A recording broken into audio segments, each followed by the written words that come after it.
The next case to come before the court is Fifth Third Bank versus Chgc.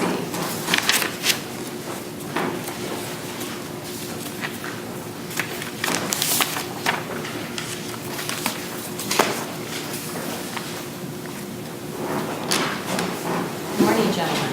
Good morning, Your Honors. You each will have 15 minutes to present your arguments to the court, and the appellant may reserve up to 5 minutes for rebuttal. If you so choose, just have to let me know. Thank you. Thank you. You may proceed. My hearing is a little bit off today, so I apologize if No, you that's ask. okay. I'll try to talk louder. Thank you. You have 15 minutes, and you can reserve up to 5. Thank you. I'd like to maybe defer 3 minutes That's for fine. rebuttal. And I'm looking, is there a clock or? No, I will tell you. Okay, thank you. May not help as much, but if you, yeah, that's right. If you want to put something down there, you can. There's a clock behind you, but that wouldn't do very well to keep turning around looking. Kind of a cheat sheet. There you go. We all use them. All right, you may proceed. Thank you. This is a little bit of an unusual case. There are many foreclosures that go on in Ohio. There are not that many oppositions to the appointment of a receiver. Most of the time when there are foreclosures that are filed, it involves a debtor who is a landlord. And the landlord, of course, collects rents from tenants. This is not one of those cases, and that's the main reason why we're here on my end. Ohio does have several laws that are very strongly in favor of creditors, probably more so than other states. One, of course, are the cognovit notes, and one is the receivership. These are creatures of statute, and as creatures of statute, the statute has to be followed to enable a party to exercise that right. Receivership is very much an extraordinary remedy. We have businesses that have been working for years, decades, sometimes generations to build something. They get into trouble, they can't pay their mortgage, and under Ohio law, not only can the bank sue or lender sue to recover what's owed them, they can also foreclose and take away the business, real estate. But because of the receivership statute, not only can they do all that, but they can take control away from a debtor or borrower before there's even a judgment rendered. That was the case we had here. We had Fifth Third Bank that filed foreclosure. They filed to get a receiver appointed to take control away from the borrower. And the receiver was appointed to take control of what? Just the revenue, or the operation of the business, or the real property? Well, thank you. That's exactly the point here. The bank had filed to appoint a receiver based on the mortgage and also the equitable right that Ohio Revised Code 2735.01F allowed to have a receiver in place. The mortgage was very clear that the right of a receiver was to come in and collect the rents, issues, and profits of the real estate. Meaning the operations of the golf course. And that's something totally different. So the restaurant, the proceeds from the restaurant are not an issue in the receivership? Pardon me, Your The Honor? proceeds from the restaurant, there were other businesses operated in conjunction with the golf course, right? Banquet facility. Yeah, the banquet.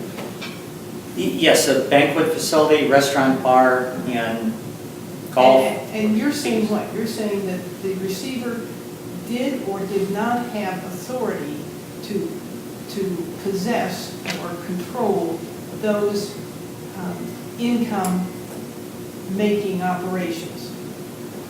I'm saying that under the mortgage, the receiver did not have authority to control that. But maybe I'm misunderstanding Judge Whitmore, but I think she's also asking what actually happened, though. Did they come out and take control of the banquet facility? Did they come out and take, I'm sorry, am I asking or not? I'm I might just trying be to get a hindering. clear picture of what the legal position was and then what actually happened. Yeah. We understand your legal argument, we're asking what actually happened. The receivership order authorized the bank to appoint a receiver to come in, take control of basically the entire business. Not what was limited in the mortgage, rents, issues, and profits from the real estate, but everything. And that's what happened. Well, they tried to do that. I had a phone conversation with the receiver, said we were going to appeal this, and ultimately we did. Filed a motion to stay, and the court granted that. What's left after rents? What were the three that you just listed? Rents, Issues. profits, And issues. and issues. What's an issue? Money received for having a golf course? Well, the rents, issues, and profits are, I want to say terms of art, Yes. and What do they mean in usually the facts apply. of this case? In this case, they don't apply because this debtor, borrower, Chgc, operated and operates a restaurant, a bar, a banquet facility, and a public golf course. They do not have rents, issues, or profits. In the sense that a landlord who sublets or leases an apartment has rents. Yes, Well, why is it any different? because rents, issues, and profits of the real estate, and that's very important. Any bank that has a mortgage, they want to protect themselves to make sure a debtor doesn't do something bad with real estate, whether it's selling it or chasing out tenants. That's what that provision is designed to protect. That if you have commercial tenants, they're paying rent. Issues are basically the same thing. Profits would be if a debtor tries to sell the real estate. Here, we don't have any of that. We've got a business generating its revenues through service, not through conveying an interest in real estate, but through providing service. If I'm a tenant and I have a leasehold interest with a landlord, my right is to occupy that real estate so I can conduct business. As a tenant, I'm conveyed an interest. Here we have a restaurant. A restaurant can be conducted almost any place. And there can be an argument made that because this restaurant is conducted on this specific real estate, that somehow that would protect a bank with rents, issues, and profits. But that's not the case. There's very little case law on this. I'm not really aware of much, if any, in Ohio, but the cases that have considered this have found that this is not a rents, issues, and profits. It's a business providing a service. Customers come in, they come into the restaurant, they order food, to the bar, drinks, banquet facilities, to the golf course. They have tea times, they're provided golf carts, etc. There's no conveyance of any interest in real estate. And that is what is very important. But renting or leasing apartments in an apartment building is not all that significantly different than permitting someone to come in and use your real estate for 5 or 6 hours while you golf on it on a day. I mean, you're permitting someone to come in and use your property and you're collecting money from it, whether it's an apartment for a monthly basis or a day's worth of golf. You're still allowing someone to come in and use your property and pay you for it. The time may be different, your occupation may be different, but you're still using someone else's property with permission and paying for it. Yes. You're using the real estate, but it's not, rents, issues, and profits are very specific words that have been employed for quite some time.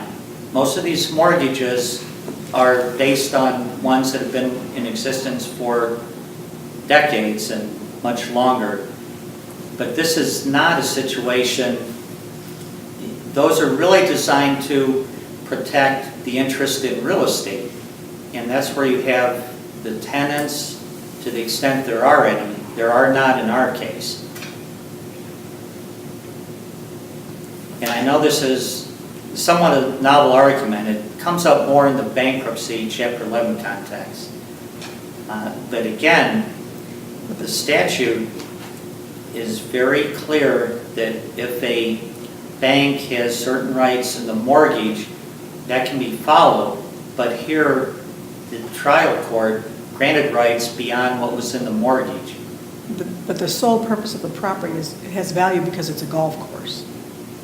If you turn it into a farm, it doesn't have the same value as it does. They wouldn't have loaned the money to Chgc if it was a farm. They loaned it to them because it was a golf course. So the value that the bank had, and it was that it was an ongoing business and it was producing money as a golf course, correct? Well, here, there would be... So they had an interest in keeping Yes. it a golf course and not a farm. There would normally be two separate appraisals. If this was a commercial landlord situation, you'd have one appraisal. The appraisal would be based on comparable sales, the income method, and perhaps replacement costs. Here, because that is not the case, there would be two separate appraisals, one on just the real estate and one, secondly, on the actual business operating. And I think that's important because the real estate, when you have commercial real estate and you've got tenants in there, it's very important to a lender or a buyer that there is a full occupancy and that there's a nice cash flow. But when you have real estate with a business that is not in the nature of real estate, then it's not so important that you have tenants here. And the statute is very clear, kind of moving on to a couple other points, that I believe that this statute is somewhat analogous to the Cognovit judgment statute. It's very specific. It's got to be complied with. Otherwise, there should not be a judgment. Here, there were no findings by the trial court that the requirements in the statute were actually met. There was no finding that the real estate was of insufficient value. There was no finding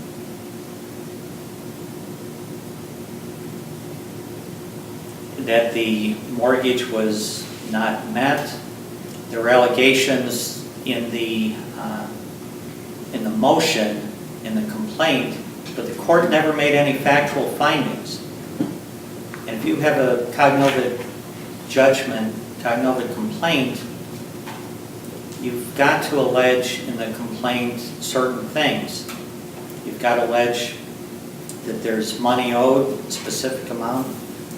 You've got to allege that Counsel, you're in your it's not rebuttal a time. commercial or consumer transaction. Counsel, you're in your rebuttal time. If you want to keep going, you can, but you're taking up your 3 minutes. If you do. Thank you. I'd like to stop. Thank you.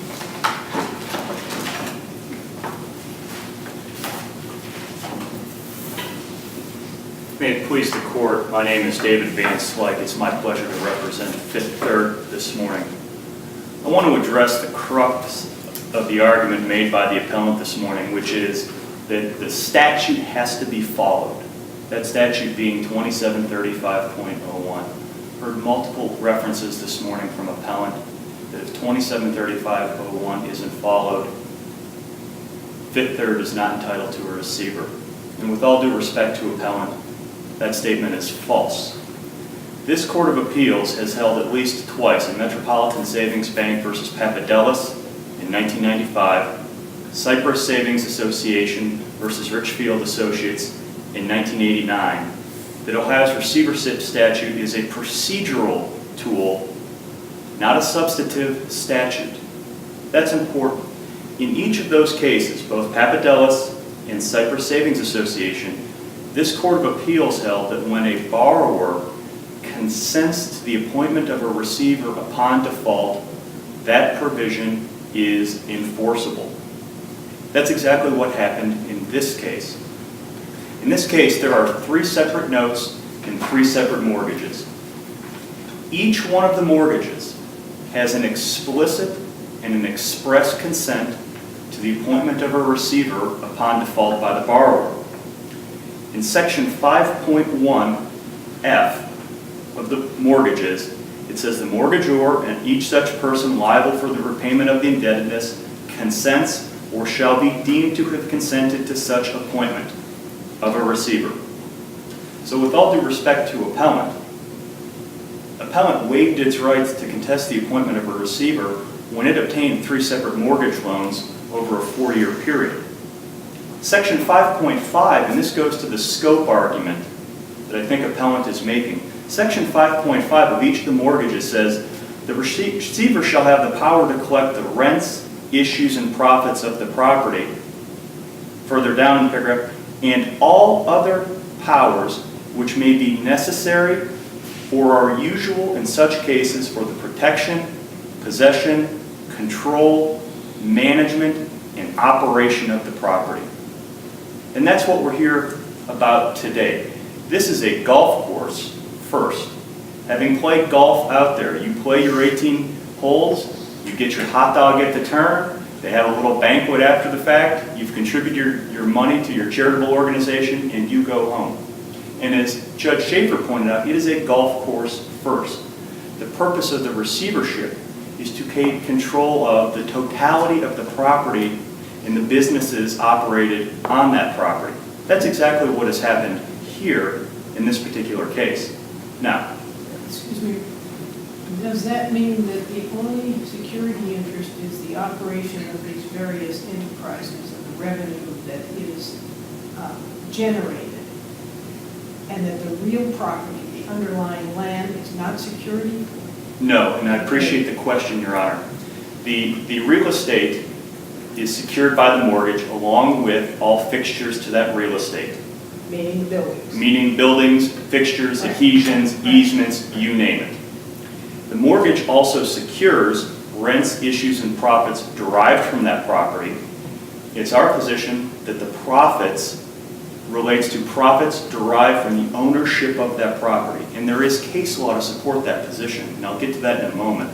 But I also want to address what hasn't been mentioned by appellant. Appellant isn't suggesting that we don't have a security interest in the profits that come out of that business. In fact, we have a security agreement in the UCC filing to double that up just in case. So when appellant makes the argument that, well, your mortgage doesn't secure the money that the banquet facility has, I disagree based on the definition of profits, but the other reality is we already have a security interest in that income, profits, cash collateral, money anyway. And that goes to the point of the receivership statute.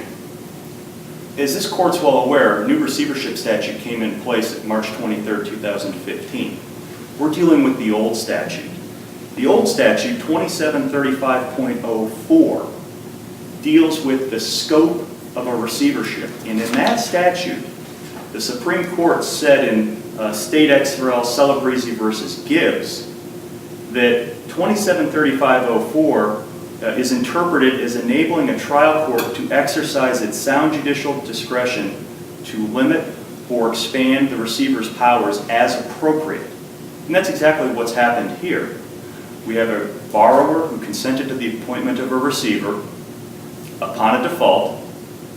The mortgage specifically says that the mortgage secures the property, rents, issues, and profits derived from that property, and goes on to say that the receiver shall have all rights as may be necessary or usual in these cases to manage the property. That's exactly what the court did in this particular instance. Now, to address the issue of what's a profit, there is in fact Ohio case law on this issue. The bankruptcy court for the Northern District of Ohio in Great West Life and Annuity Assurance Company, which we cited in Applebee's brief, dealt with this very question, but it was in the context of a banquet facility. Not necessarily a golf course, but a strict banquet facility. And in that case, the bankruptcy court said, quote, certainly there's been a pecuniary gain from Park Imperial's actual use of the real estate space of the hotel and banquet rooms.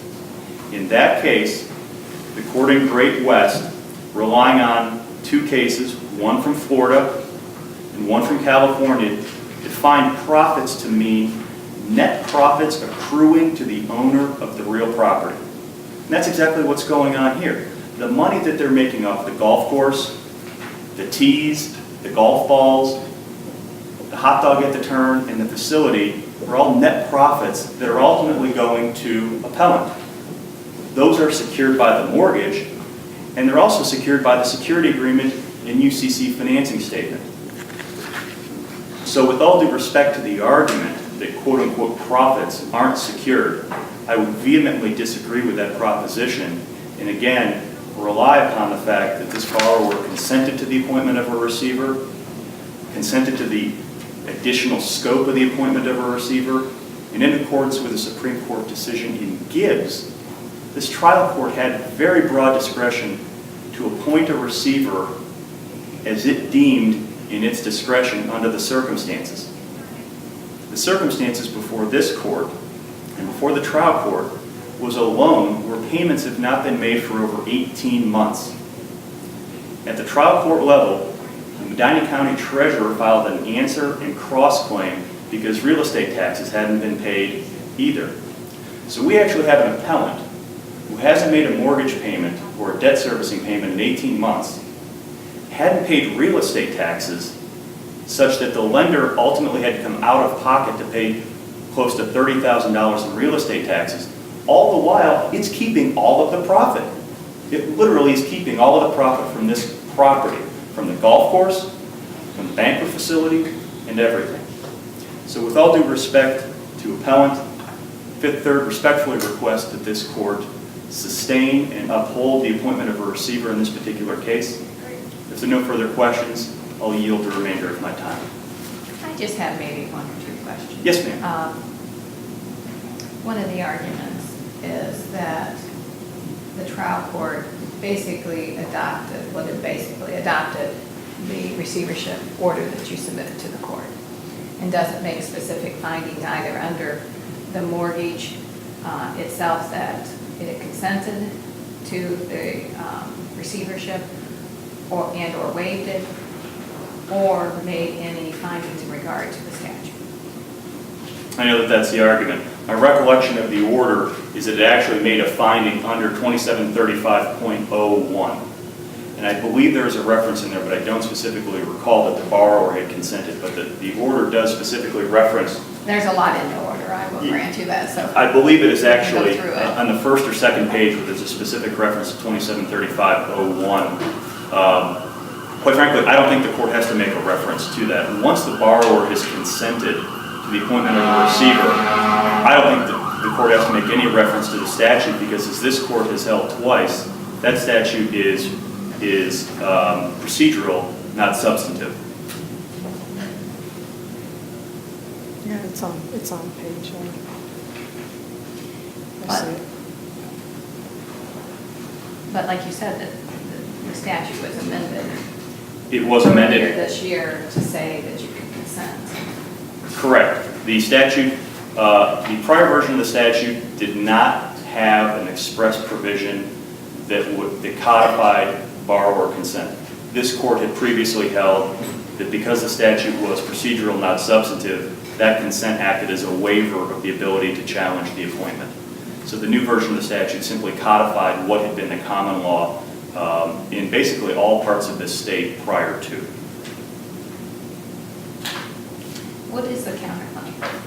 The counterclaims in this particular case are for bad faith, and I may paraphrase, I believe breach of contract. Those are pending with a motion to dismiss. The bad faith claim and the breach claims would all be barred by parole evidence rule, statute of frauds. It's Fifth Third's position. There's absolutely no merit to it. Well, and I know they're not in front of us.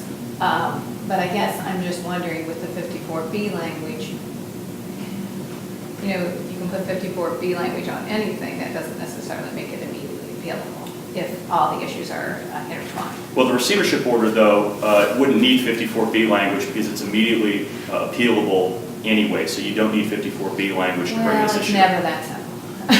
If you look at all of our case law, it's never that simple. I understand your argument, but I think we've also issued opinions that said when even if there is an immediately appealable order, just because it's final doesn't mean it's appealable at that time if there are other, and that's why most courts will put the 54B language on, because there's other matters still pending. I would submit that. I'm not saying you're right or you're wrong. No, I'm I would submit just that throwing it would- out there to just throw everything out and get opinion from counsel. I would submit that I think that creates procedural roadblocks, and here's why. The reality is, particularly in a commercial setting like this, where it's the income that is really at the scope and the issue of the receivership. If, for example, you filed a complaint on a golf course, and let's say, and I don't know the financial situation of this particular golf course, but you have a golf course that's bringing in all this cash. You have a receiver appointed so that the receiver can come in and start managing the golf course, taking the money from that, and then following the receivership order. If you had to wait until you get a judgment entry decree of foreclosure, you could be a full 2 to 3 years down the spectrum when all of the income from that property is funneling back to the borrower who's not paying real estate taxes and not making the mortgage payment. So I would submit to the court that I think the court should take the position that a receivership order, regardless of 54B, has to be final and appealable because it is a final order. It does affect the rights of the parties to that transaction, and then there is a necessary reason for it to be done immediately at that time. And I'll use this case for an example. The order was put on in December. We're now at October. So we've got 10 months of where mortgage payments aren't being made on a significant multi-million-dollar loans when all that money is now going back to the borrower. Well, because they filed an appeal and got a stay. Correct. And if there wasn't a final appealable order, then there wouldn't be. You would be still under receivership and getting your money. Well, there may not be. I'm just saying. Because I could see a judge saying, I'm entering your receivership order, but I'm staying the enforcement of it until the case remains final. I mean, there are all sorts of extrapolations. I think that it's important to make it final and appealable the moment that it hits. With that, if there are no further questions, again, Fifth Third request that the decision of the trial court be upheld. Thank you. Thank you, counsel.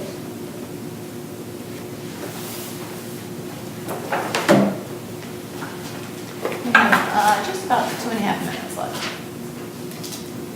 You have 2.5 minutes left. Pardon me? 2.5 minutes. Thank you. I don't mean to yell. I'm sorry. That's okay. I say to my kids, I didn't mean to yell. Go ahead.